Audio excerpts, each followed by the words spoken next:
And with me now is candidate Erin O'Toole. Mr. O'Toole, good to see you again. Good to be back. Thanks for being here. Am I talking to the next leader of the Conservative Party of Canada? I certainly hope so. We've worked hard to make that happen. Tell me how you think it happens. Well, you look at the poll numbers, you look at the mathematics, you look at the riding weightings, first and second choices. What's your path to victory? My path is strength across the country and recognition that I've got the ability to take on Justin Trudeau and the experience to be Prime Minister. You know, I've been in politics 4 years. My friends Max and Andrew have been in 13 years, but I've got more support in our caucus because they know I've got private sector experience, military experience, cabinet experience to take on a Prime Minister who's already flailing on the economy, on national security. I think we can win the next election if we're smart. That's been my pitch, and we've been growing and getting momentum every week.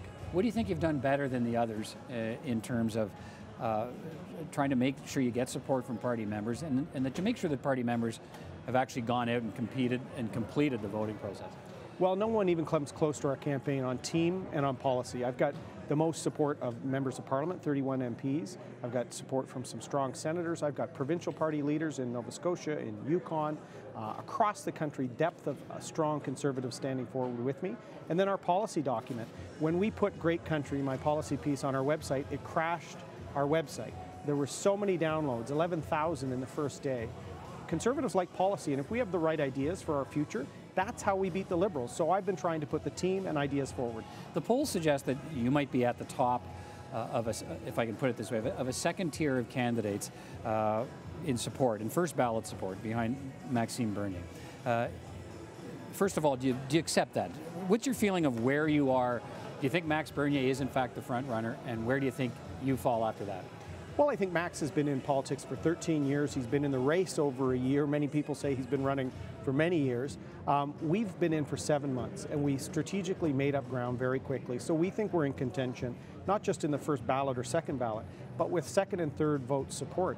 My ideas aren't controversial. They're not going to alienate parts of the country or rural versus urban. I've been trying to run a positive campaign from day one based on my experience of getting things done. You know, Veterans Affairs, we took a file where there was lawsuits, protests, and turned it around with a plan and with communicating. And I think that's what we need to do as Conservatives across the country. That's why Maxime started ahead, and then we had the O'Leary time. But steadily, we've been trucking along like the little engine that could, and we're going to do it tomorrow. If Maxime Bernier wins the party leadership, can he win government? Well, the Conservatives, I think, will win. I want to lead them, and so I think we're poised to win. We're out fundraising the Liberals. We're not that far behind them in the polls. You look at the litany of broken promises with Justin Trudeau, they're going to be looking at the Conservatives again. We have to engage Canadians in a positive way. I want to do that with leader, but as leader, our caucus has chosen me as the one they think that can contrast well with the Liberals. Whoever the leader is, I will be there because I'm very proud to be a Conservative. Right, but you've suggested in the last few weeks that Maxime Bernier can't win government. Why not? Well, listen, I've disagreed with my friend on supply management, for instance. No one has ever come into my office, Peter, and talked to me about the cost of milk. So I said on that issue, he's dividing rural parts of our party against urban parts where nobody is going to be voting in 2019 on milk. So I think he's heard from the party loud and clear on that.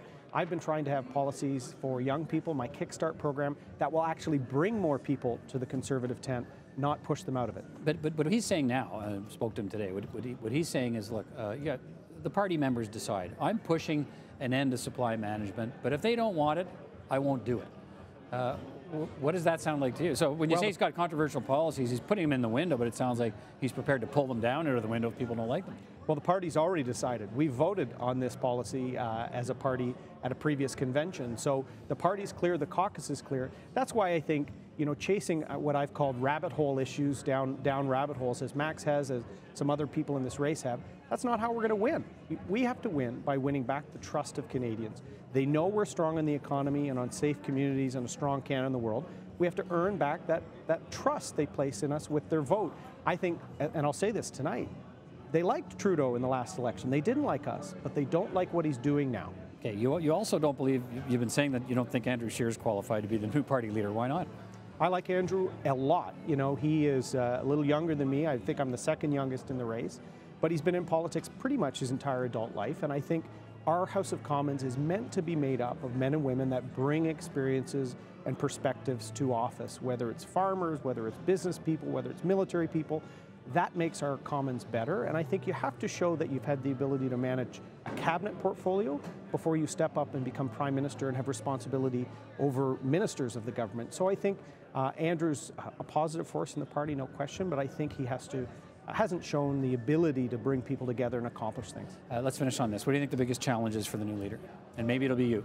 The new leader, I think, and I've said I'm going to go to Atlantic Canada very early and show from day one there is not a single riding in this country that I'm giving up on. Atlantic Canada, the result there where we're shut out was very disappointing. I served in the military there. I've got very strong ties with Atlantic Canada.